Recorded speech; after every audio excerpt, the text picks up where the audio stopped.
Muy buenas tardes, estimados participantes del curso de Matemáticas 3. Una cordial y grata bienvenida a esta segunda sección sobre las aplicaciones de las funciones de varias variables. En la sección anterior habíamos estudiado el gradiente de una función de dos variables y sus respectivas propiedades. Vamos a iniciarnos hoy con los extremos de una función de dos variables. eh, eh, Sin entrar en tanto detalle desde el punto de vista teórico, vamos a ir más a la práctica, vamos a calcular los puntos críticos, que esto es algo análogo a funciones de una variable. Una función tiene un punto crítico porque su derivada es igual a cero. El punto crítico no, a simple vista, no me puede dar una visión si es un máximo o un mínimo. ¿Sí? Entonces, vamos a utilizar el criterio de la segunda derivada en funciones de varias variables, que es algo, digamos, como más técnico, es simplemente evaluar un determinante y cumplir con algunas condiciones para nosotros corroborar si una función tiene un máximo o tiene un mínimo. ¿Sí? Tiene un máximo o tiene un mínimo. Entonces, eh, el punto crítico, primero tenemos que indicar lo que es el punto crítico. Si nosotros calculamos la derivada en un punto determinado y esa derivada es nula, nosotros hablamos de un punto crítico. Pero, vuelvo y repito, no es una condición suficiente y necesaria para saber si es un máximo o un mínimo, o en un caso que vamos a llamar nuevo ahora en el ámbito de las funciones de varias variables, un punto de ensilladura. Entonces, calculo la derivada primera en el eje con respecto al eje X, manteniendo Y constante, y derivamos con respecto al eje Y, manteniendo X constante, lo igualamos a cero y tenemos los puntos críticos. Bueno, entonces vamos a utilizar el siguiente método. O sea, aquí yo tengo un determinante de segundo orden, tiene dos filas y dos columnas. La columna principal, eh, perdón, la diagonal principal, que sería la segunda derivada de la función a estudiar, sería el producto de la segunda derivada menos, usando, digamos, las reglas, digamos, para calcular un determinante, menos esto que tenemos acá, que son las derivadas cruzadas, ¿ok? Que son las derivadas cruzadas. Recordemos que las derivadas cruzadas deben ser iguales, ¿no? Eh, y ahí el criterio a utilizar es el siguiente. Vamos a escribir aquí vamos a tener aquí los tres criterios a utilizar. Si ese determinante, fíjense bien, si ese determinante es mayor que cero, o sea, es positivo, ¿ah? Y la segunda derivada de esa función de dos variables en un punto determinado es mayor que cero, nosotros vamos a garantizar que tenemos un mínimo relativo en el punto AB. Voy y repito, si el discriminante es mayor que cero y la segunda derivada de la función con respecto a X en ese punto a evaluar, que en este caso lo llame AB, si es positivo, tengo un mínimo relativo. Si sigue estando el determinante mayor que cero. Sin embargo, la segunda derivada es negativa, entonces vamos a garantizar que la función tiene un máximo relativo en ese punto.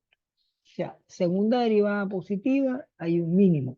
Segunda derivada negativa, hay un máximo. Sí, y solo si el discriminante es mayor que cero.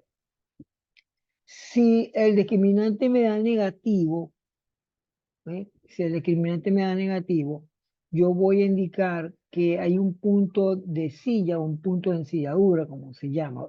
Luego vamos a ver algunas gráficas de algunas funciones de varias variables para ilustrar el caso de un punto de ensilladura.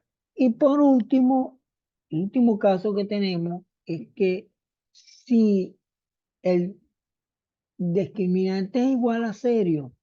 Si es igual a cero, no tengo criterio para tomar una decisión en el sentido de que haya un mínimo, o hay un máximo, o hay un punto de ensilladura. Es decir, es desconocido, no se sabe. Eso pudiera ocurrir. Ni tengo mínimo, ni tengo máximo, ni tengo punto de ensilladura. ¿Ok? Bueno, eso es, digamos, con un poquito de práctica nosotros vamos a tener el dominio de esto y vamos a utilizar el programita que ya veremos en las próximas secciones, cómo graficar este tipo de funciones de varias variables, ¿no? Con el GeoGebra. Bueno, entonces vamos a hacer una retroalimentación muy rápidamente. Tengo el determinante tal como lo tengo acá, y si ese determinante es mayor que cero y la segunda derivada es positiva, yo tengo un mínimo relativo. Si el discriminante sigue siendo positivo, pero la segunda derivada es negativa, tengo un máximo relativo de esa función. Y si el discriminante es negativo, tengo un punto de ensilladura. ¿Ok? Si D es igual a cero, no tengo ninguna decisión, no tengo criterio para indicar si hay un mínimo, si hay un máximo o hay un punto de ensilladura. Antes de resolver un ejemplo, vamos a ilustrar acá, eh, por ejemplo, estoy usando el texto del curso, ¿no? Después lo vamos a hacer con el programa, pero yo tengo aquí lo que es el punto de ensilladura, es como una silla de montar, pues, ¿ok? Como una silla de montar en un caballo. ¿Ok? Ese es lo que uno llama punto de ensilladura. Eh, Aquí tengo una función que tiene extremos, o sea, tiene eh, puntos críticos, pero esos puntos críticos no me indican nada acerca de que si hay un máximo o un mínimo. Fíjense que esto es como una mariposa, ¿no? Eh, Vamos a ver otra gráfica.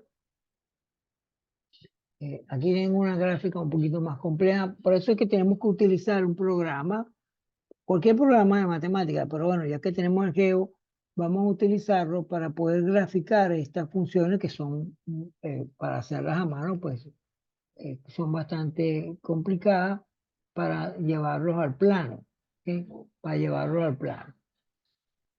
Hay otra función, quiero que la revisen, vamos a ver acá. Aquí yo tengo un paraboloide, que es, esta función es 2x cuadrado más y cuadrado más 8 menos 6 más 20. Cuando yo grafico esta función, ¿ves? ¿Sí? Es una parábola, sí, por las cónicas uno lo puede hacer, pero no vamos a meternos en el asunto de cónica. Voy a dejar visualizar. Esta es la gráfica en 3 dimensiones que lo tengo acá. ¿Sí? El paraboloide en el espacio y podemos observar a simple vista que yo tengo un mínimo. ¿Ok? Tengo un mínimo. Entonces vamos a aprender a utilizar el criterio de la segunda derivada para yo poder entonces obtener ya sea un mínimo, ya sea un máximo o tengamos un punto de ensilladura. Entonces le traigo a colación esta del libro para que ustedes vean cómo yo esta superficie determinada, que ya la conocemos, tiene un punto mínimo. ¿Sí? Tiene un punto mínimo. Aquí tengo otra función, un poquito más, con un extremo en este punto, ¿ah? Pero esto que está acá es como un embudo invertido. Este punto que yo tengo aquí, este punto que yo tengo aquí, no está definido. Es decir, yo no puedo decir que es un mínimo o que es un máximo. ¿Ok? Que es un mínimo o que es un máximo. ¿Sí? Lo que yo tengo acá. Aquí tengo el punto de ensilladura, ¿ves? Como la silla de montar, esta función es y al cuadrado menos x cuadrado, y aquí tengo el punto de ensilladura, ¿ves? Es para que ya estemos ilustrando la manera, ¿ves? Porque fíjense que esto es como una silla de montar acá, y esto es lo que se llama punto de ensilladura. Cuando tenemos nosotros con el criterio de la segunda derivada un punto de ensilladura cuando el discriminante es negativo. ¿Sí? Cuando el discriminante es negativo, entonces ya tengo un punto de ensilladura. En este caso, esta función es un paraboloide hiperbólico y tengo el punto de ensilladura. Entonces, bueno, vamos a la técnica como tal. Vamos a analizar esta función, este ejemplo, ¿no? Tengo una función de dos variables que es un polinomio relativamente muy sencillo. Tengo 3x cuadrado más 2y cuadrado menos 6x menos 4y más 16. Esta función. ¿Mm? Y voy a evaluar los extremos. Voy a evaluar los extremos de esa función. Entonces, ¿cuál es el algoritmo a seguir? El algoritmo a seguir es 1, hallar la derivada. ¿Ok? O sea, hallar la primera derivada igualar a 0 para yo tener los puntos críticos. Conocidos los puntos críticos, entonces yo procedo a utilizar determinante, evaluar la segunda derivada, la derivada cruzada, armar el determinante y si es positivo el determinante y la segunda derivada es positiva, tengo garantía de que hay un mínimo. Si el determinante es mayor que 0, pero la segunda derivada es negativa, tengo la garantía de que hay un máximo. ¿Ok? Y el caso del punto de ensilladura, si el determinante es igual a 0. Bueno, entonces vamos a encontrar la primera derivada. Aquí tengo yo la función que derivo con respecto a x, sería 6x menos 6. Los demás términos son 0 porque no depende de la variable x. ¿Mm? Y la igualo a 0, saco 6 factor común y me doy cuenta que x vale 1. O sea, en el punto de x igual a 1, la derivada con respecto al eje x es a la variable x, es un punto crítico. Derivo la función con respecto al eje y, sería 4y menos 4, el resto es 0, igualo a 0, y finalmente me queda que y vale 1. Es decir, el punto x,1, y,1 es un punto crítico de esta función de varias variables o de esta superficie. Vamos a proceder en el algoritmo. El siguiente paso es hallar la segunda derivada, la derivada cruzada, para construir el determinante. Entonces, la segunda derivada, ¿ve? La segunda derivada no tengo ningún problema, sería 6. ¿Ve? Ya vemos que la segunda derivada es positiva. La segunda derivada con respecto al eje y me da 4. ¿Mm? Y las derivadas cruzadas, cuando yo derivo y con respecto a x me da 0. Y cuando yo derivo x con respecto a y me da 0 también. Es decir, las derivadas cruzadas son iguales a 0 y construyo el determinante. Entonces, el determinante sería, recordemos que el determinante segunda derivada, una de las derivadas cruzadas, la otra derivada cruzada y el otro punto es la segunda derivada con respecto a y. Entonces, la diagonal principal, cuando yo multiplico la diagonal principal, voy a multiplicar el resultado de la segunda derivada con x con el resultado de la segunda derivada con respecto a y. Eso me da, aquí lo tenemos, 6 por 4, porque aquí está 6 por 4 que sería 24. Y la diagonal secundaria, que sería esta, serían las derivadas cruzadas, y las derivadas cruzadas son nulas. Entonces sería 6 por 4, 24, menos 0 me da 24. Y 24 es mayor que 0. Entonces ya tengo evaluado el determinante. El determinante es mayor que 0. ¿Okay? La segunda derivada es positiva. ¿Okay? Entonces concluyo que en el punto 1, 1 yo tengo un mínimo de esa función o de esa superficie. Evalúo en el punto 1, 1, que son los puntos críticos, en la función, al yo evaluarla, o sea, sustituyo el x igual a 1, ¿sí? Y y igual a 1, entonces me queda 3 más 2 menos 6 menos 4 y más 16. ¿Sí?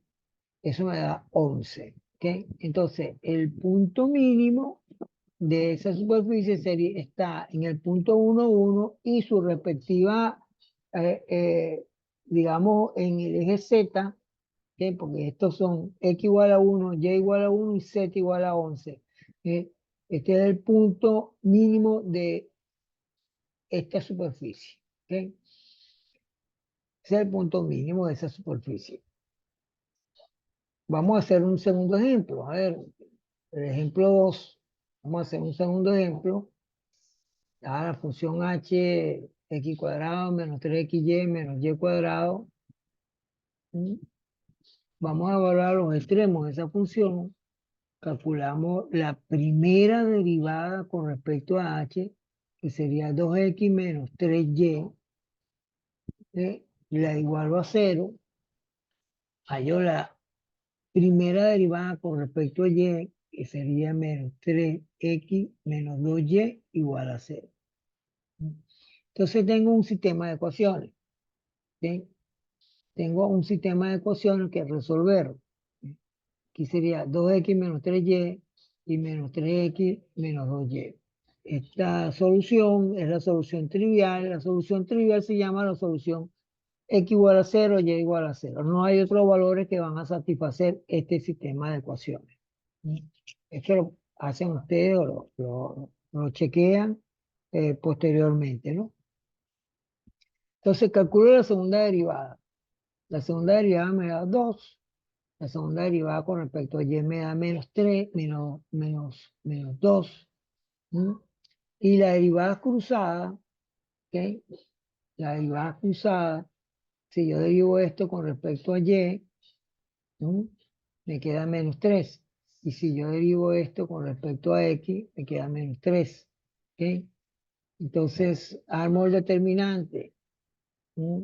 La diagonal principal son la segunda derivada sería 2 por menos 2, me da menos 4. Menos cambio de diagonal y el producto de las derivadas cruzadas me da menos 3 al cuadrado. Entonces esto, menos 3 al cuadrado me da 9, me da menos 9, menos 4. Esto implica que el determinante es negativo. ¿Sí? Es decir, si es negativo, en el origen, en el punto 0, 0, que es la solución trivial del sistema de ecuaciones, no nos dice nada acerca de algún extremo. O sea, no estamos en capacidad de indicar si hay un mínimo, hay un máximo o hay un punto de encilladura. ¿Ok? O hay un punto de encilladura. Eso más o menos, digamos, es relativamente sencillo. Es relativamente sencillo, es conocer el algoritmo, eh, trabajar con el determinante, los requisitos es hallar la segunda derivada, hallar primero la primera derivada para el punto crítico, luego la segunda derivada, ¿sí? Y la derivada cruzada y uno arma el determinante, calcula el determinante y procede, digamos, a utilizar alguno de los criterios los criterios que ya tenemos. O sea, si D es mayor que 0 y la segunda derivada es positiva, tengo mínimo.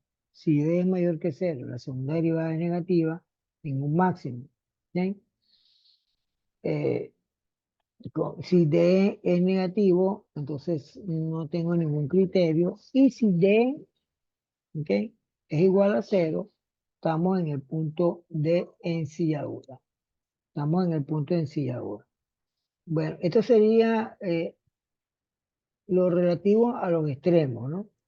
O sea, la primera parte con el rigor o el formalismo matemático lo pasamos por alto y vamos más que todo a la parte práctica usando el criterio de la segunda derivada.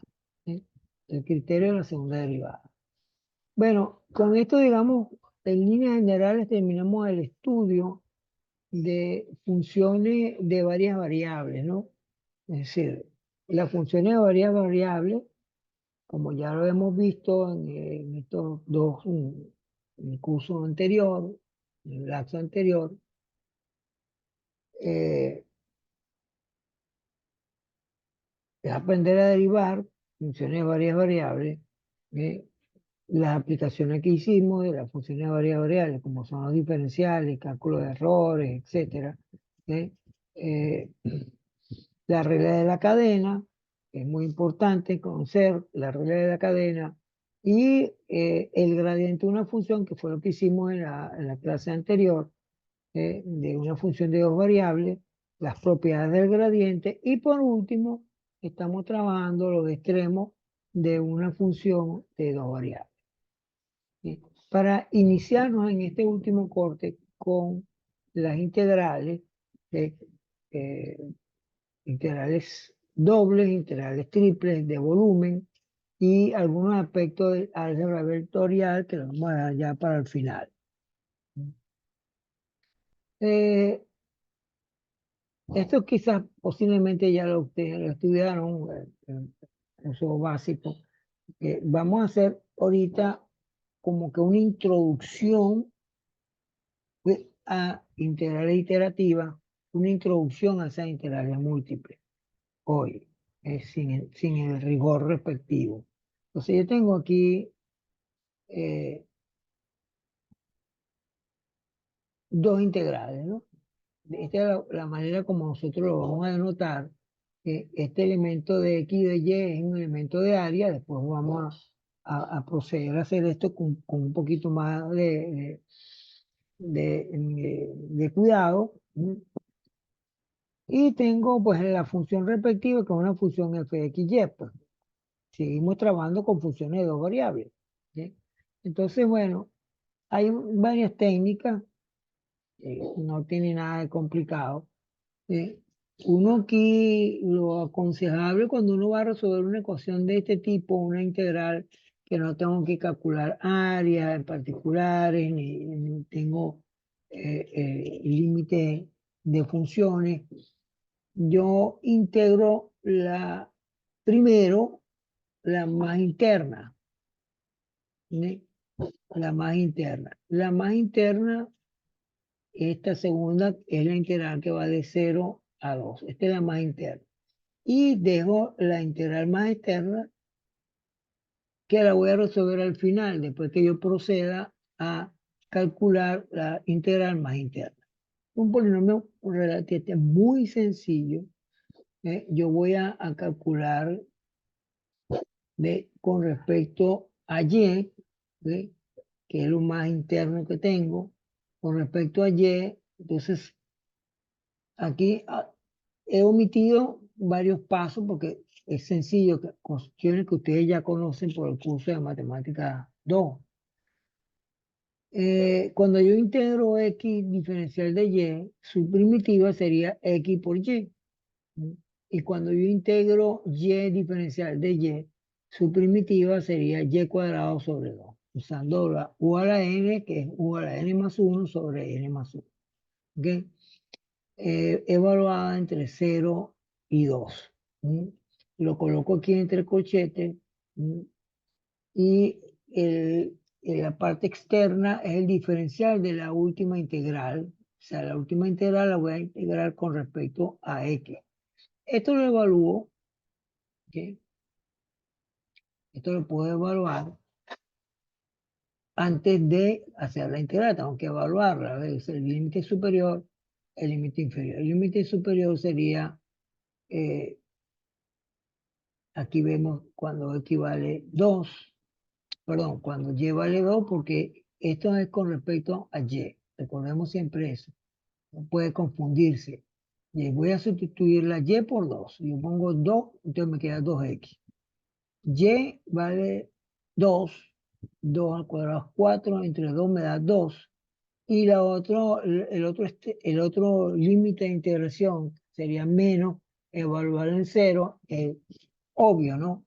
Que todo me da 0. Entonces, finalmente me va a quedar la integral de 0 a 1, 2x más 2 de x. Una integral extremadamente sencilla, muy, pero muy sencillo. Aplico las propiedades de las integrales, porque es la suma, y después evalúo. No tampoco está el detalle porque es extremadamente fácil, ¿no? La integral sería 2x cuadrado sobre 2, ¿okay? y la evalúo en 1 y la otra sería 2x. Entonces sería, al evaluarla en x igual a 1 me queda 2 más 1 son 3. Y me queda esta integral igual a 3. O sea, sin entrar en detalles teóricos y sin entrar en formalismo, ¿sí?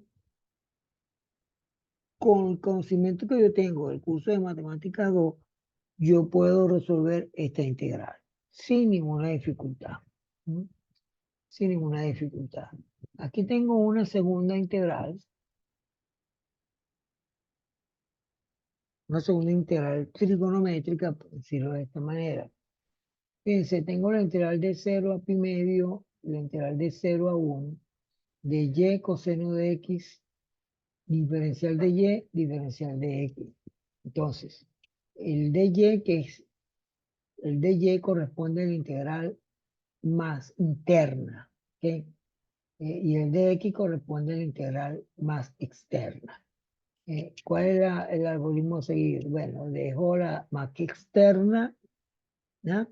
La indico, por supuesto, la dejo indicada, e integro la más interna con respecto a y. Fíjense, si yo integro con respecto a y, esto es algo como que cuando estoy derivando con respecto a x, mantengo y constante, y derivo con respecto a y, mantengo x constante. Entonces, si yo integro esto con respecto a y, coseno de x es constante. Entonces, tengo la constante, la primitiva de y sería y cuadrado sobre 2, ¿ok? Ya está, esto que está en la llave sería la integral y que la voy a evaluar entre 0 y 1. Como coseno de x es una constante, no me voy a meter con ella y voy a evaluar la y.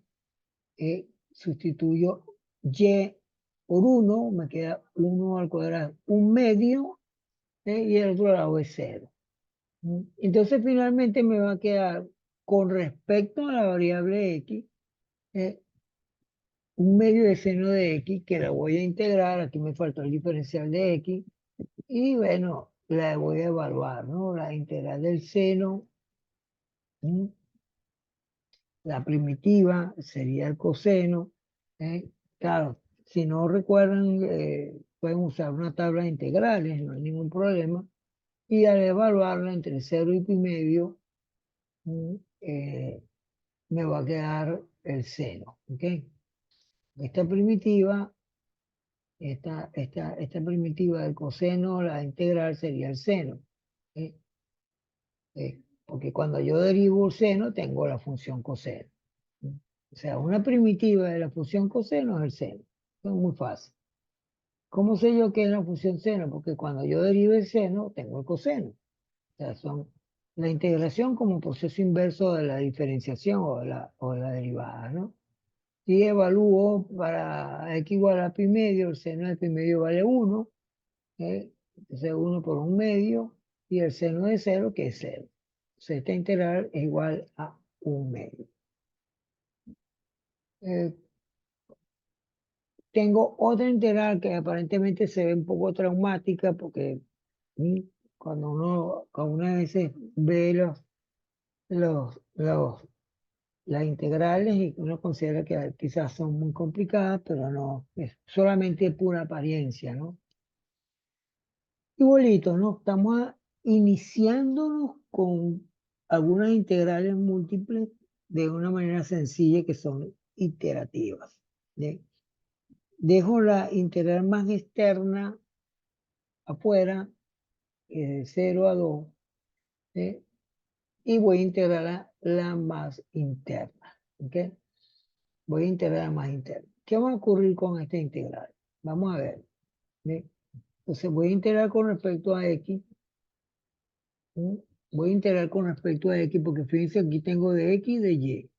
Entonces de x, el diferencial de x para la integral más interna y el diferencial de y es para la más externa. Este es el punto donde uno puede equivocarse, ¿no? Entonces uno tiene que tener mucho cuidado. Entonces, si yo derivo con respecto a de x, esta función no depende de x, es una constante. ¿Ok? Entonces la integral simplemente es x por esa constante. Por eso es que muy rápidamente yo coloco 2x raíz de 4 menos y cuadrado. Y lo que tengo que hacer es la respectiva evaluación. Cuando equivale raíz de 4 menos y cuadrado, al sustituirlo, simplifico pues, las raíces y finalmente me va a quedar 2 diferencial de y. 2 diferencial de y, la primitiva sería 2y, ¿ok? Que sería esto que está acá, y evaluar entre 0 y 2, hago las cuentas respectivas y esto me da 4.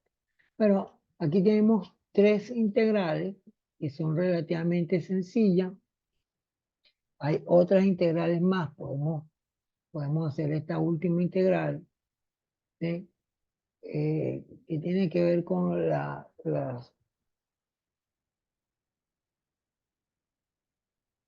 forma polar, ¿ok?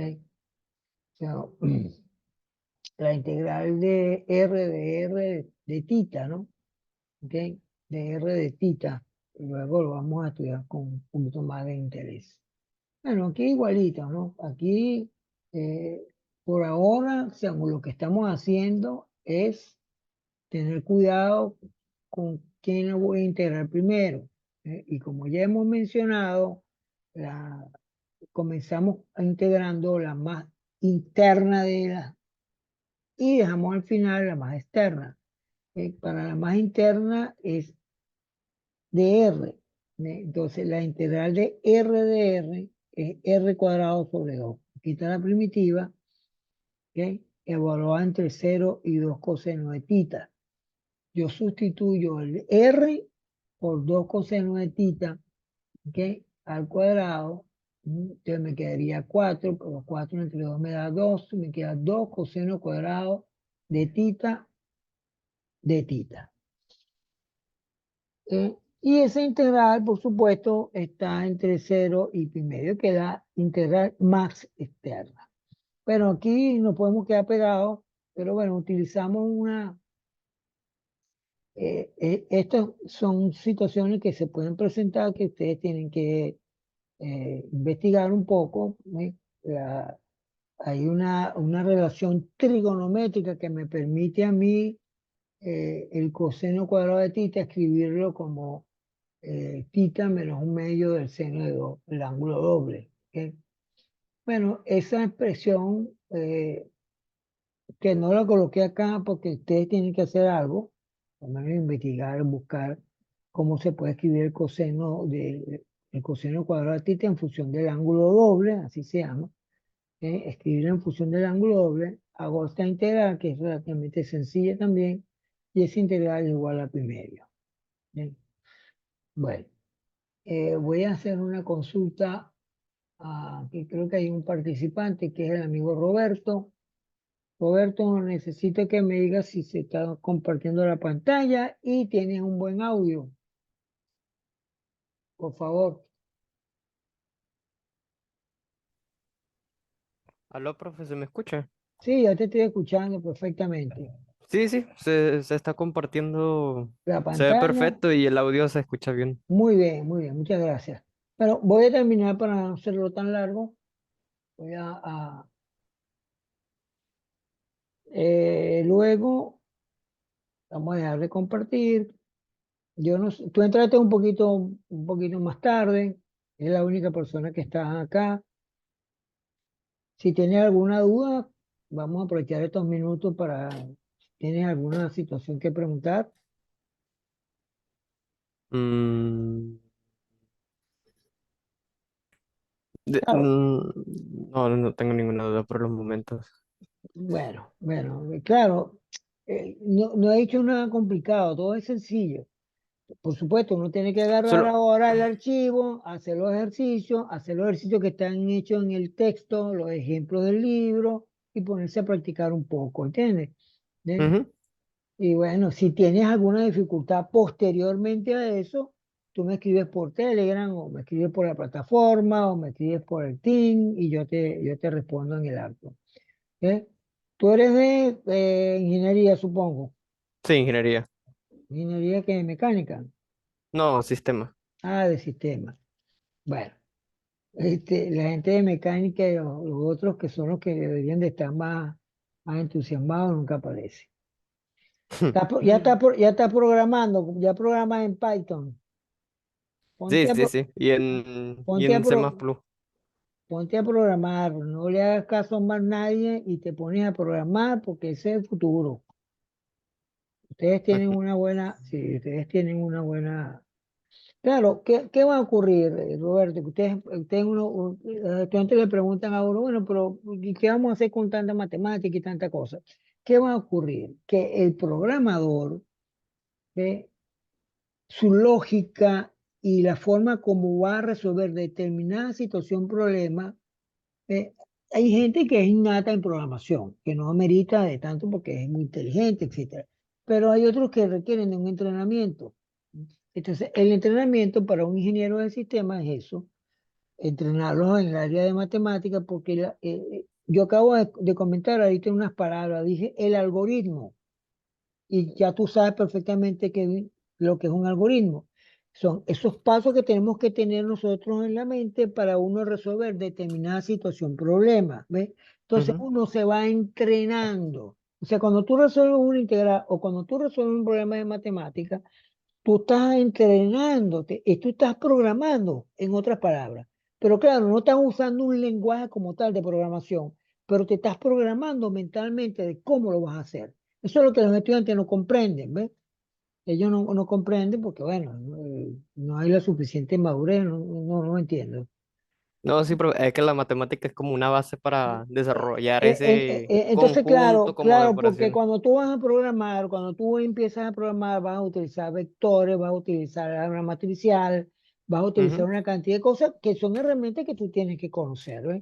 Entonces, mientras tú tengas dominio de la matemática, tú no vas a tener problemas. Tú seguro que programas muy fácil, rápido. Lo que tienes que conocer es el lenguaje, pues el código y ya está, pues, y listo, que es el otro asunto.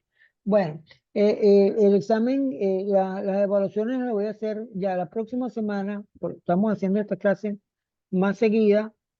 Mañana voy a continuar y posiblemente el lunes vamos a tener una evaluación con otro esquema distinto. Vamos a poner una actividad para dejarlo 3 y 4 días, porque ha habido problemas en todos los cursos, eso es un problema. Ahora yo estoy entendiendo por qué hay algunos profesores que ponen la evaluación a las 7 de la mañana y la quitan a las 6 de la tarde. Ujú. Es que yo pensaba, bueno, pero es que es algo así como que muy duro para los estudiantes y tal. No, porque es que hay demasiado vicio, Roberto, muchísimo vicio en todos los cursos, inclusive en este de matemática, también lo he visto en pruebas, actividades que son relativamente iguales. O sea, alguien se las pasó, el otro lo copia, ¿me entiendes? Porque bueno, Sí, tienen sí, sí. 2 o 3 días para eso y entonces este tercer corte las cosas van a cambiar. No es porque yo las quiero, ustedes me obligaron a eso, yo no. Yo estoy con un código de ética distinto. Se supone que ustedes son estudiantes universitarios, se supone que son ya adultos y que ya deben de bueno, sincerarse y saber qué es lo que van a hacer, porque es su futuro profesional. ¿Eh? Sí, bro. Entonces, posiblemente, pues la actividad la van a tener que entregar el mismo día o a más tardar el otro día, pero primero no voy a dar días y días para que, porque hay gente que no hace nada, que espera que fulano le dé el trabajo. Bueno, fíjate tú, Roberto. ¿Eh? Hago el comentario si llegan a oír la clase para que todos sepan. Yo corregí una actividad, había corregido una actividad de un X estudiante. Ajá. Voy a otro estudiante Y, ¿de? Y cuando yo estoy corrigiendo, manda el archivo de X. Imagínate tú, no tuvo ni No, pues. siquiera la delicadeza de cambiarle el nombre, ¿ve? O sea, él puso el nombre de X. ¿Eh? Claro, cuando tú abres el archivo y ves que, bueno, pero ¿qué pasa? Es decir, o sea, es algo demasiado descarado que no tiene, o sea, eso está penado, eso está en el reglamento. Lo que pasa es que, bueno, uno no se va a poner con con ese rollo, porque bueno, eso es un rollo de verdad. A mí no me gusta, ¿no? A mí no me gusta entrar en situaciones represivas y nada por el estilo. Yo pienso que la gente debe tomar conciencia de lo que está haciendo y bueno, ver a ver qué es lo que ve. El problema es como me dio en estos días un ingeniero que egresaba de ahí, que ya tiene, que bueno, que lamentablemente me dijo que no había aprendido ahí, que ya ella trabajaba. Y ella me comenta eso. Ella me comenta eso porque ella ya está recibiendo ingenieros graduados y que no saben. Yo le pregunto a un ingeniero graduado qué es lo que sabe hacer, cuáles son sus... y no sabe. A ti te pregunto como ingeniero del sistema, mire, usted es capaz de resolver, de armar un sistema, usted programa, usted conoce, dígame qué lenguaje de programación conoce. Ah, bueno, yo conozco este y este. ¿Ves? Ahora, si a Ujú. ti te preguntan, ¿qué lenguaje de programación conozco? Bueno, yo más o menos domino tal cosa. Ahí está listo, está frito, ¿entiendes? Sí, No te van a dar empleo, ¿entiendes? Entonces, no, tenemos que pensar en eso, en que en nuestro futuro, ¿no? Porque esto es muy fácil ahorita copiarse y hacer todas las cosas que hacen. Y qué van a hacer con eso si después no saben absolutamente nada? O sea, los títulos, los papeles, bueno, están ahí en el marco, pero más nada.